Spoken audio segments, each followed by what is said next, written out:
Everything in our life is controlled by 3 decisions. I think one of the most powerful things we can serve you is have you become clear of what the controlling force is that's controlling the quality of your life. And you and I both know it's not the amount of money in your pocket, it's not who you know, it's not even what you've been through. It's really the decisions you make moment to moment. Do something different the next 90 days than you did the last 90 days, like picking up the books to read.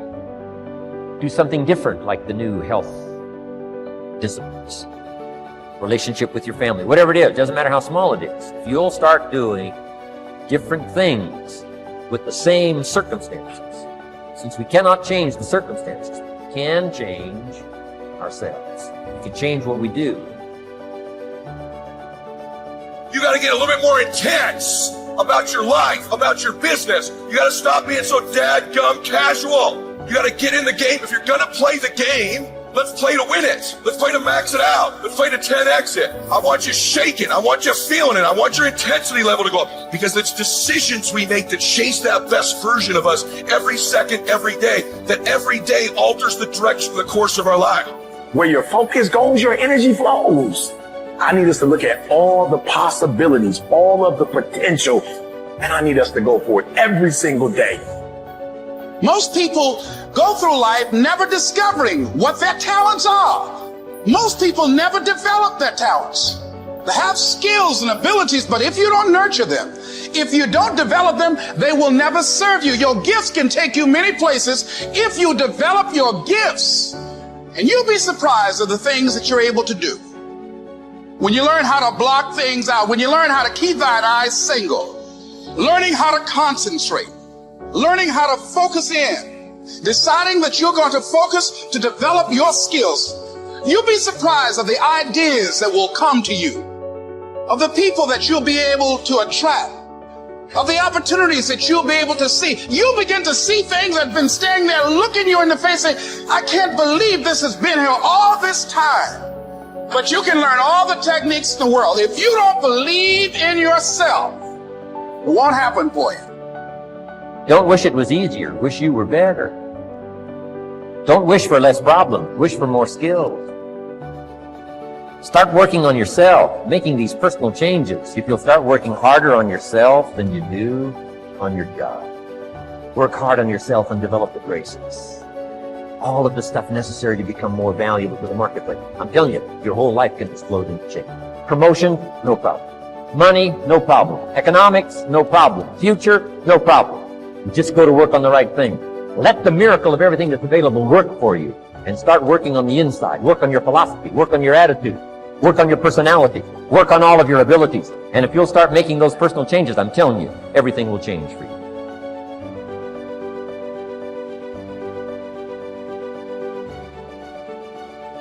This is a turning point. And when you say I'm going to change, just think of this. The change can be huge. Absolutely huge. And the change is permanent. You will never go back. You see, awareness is something you cannot lose. Most of us, when we're thinking of learning, we get hooked up on school stuff, and it's the intellect we're thinking of. Because that's what school focuses on, the intellect. If you get the degree, you've learned it. If you get this, you've learned it. Why are there so many people with degrees come right off their business card that don't know the war's over? They're losing. That's not in the intellect, it's in the awareness. Think of this. A person isn't earning $100,000 a year because they want $100,000 a year. They're earning $100,000 a year because they're not aware of how to earn $100,000 a month. When you help develop their awareness, it's something they won't lose. Like a baby is not aware of the difference between a woman and a man. Baby's not aware of the difference in a female and a male. That is something a baby has to become aware. They have to learn that. And when the baby develops the awareness, they never lose it. That'll help you understand the difference between awareness and intellect. When you become aware of how your paradigm is controlling you, and then how to change it, there's no end to where you can go or what you can do. None. Now, let's suppose That's the only thing you change as a result of this conference. You're going to change your perception of this business. You're going to change your perception of you in this business. You're never going to look at this company and your position in it the same way again. You're going to see this as a vehicle that will take you anywhere you want to go, and there's nothing can stop you. Success is something you attract by the person you become. See, that phrase changed my life. Success is something you attract by the person you become. Success is not something you pursue. It's like chasing a butterfly, you can't quite catch it. Success is something you attract by becoming an attractive person. The brain is basically designed to be customized in the early part of life, and then to implement those algorithms and that circuitry for the rest of its life. And so the brain can change in adulthood, and it can change provided that there's an emphasis on some perceptual event. So in other words, if you want to change your brain as an adult, let's say you want to be less anxious, you want to learn a new language, you want to be more functional in some way, presumably. The key thing is to bring focus to some particular perception of something that's happening during the learning process. And the reason for that is that there's a neurochemical system involving acetylcholine. And it comes from these two little nuclei down in the base of the brain called nucleus basalis. All day long, you're doing things in a reflexive way. But when you do something and you think about it very intensely, acetylcholine is released from basalis at the precise neurons that were involved in that behavior, and it marks those for change during sleep or during deep rest later. So for people that want to change their brain, the power of focus is really the entry point, and the ability to access deep rest and sleep. Because most people don't realize this, but neuroplasticity is triggered by intense focus.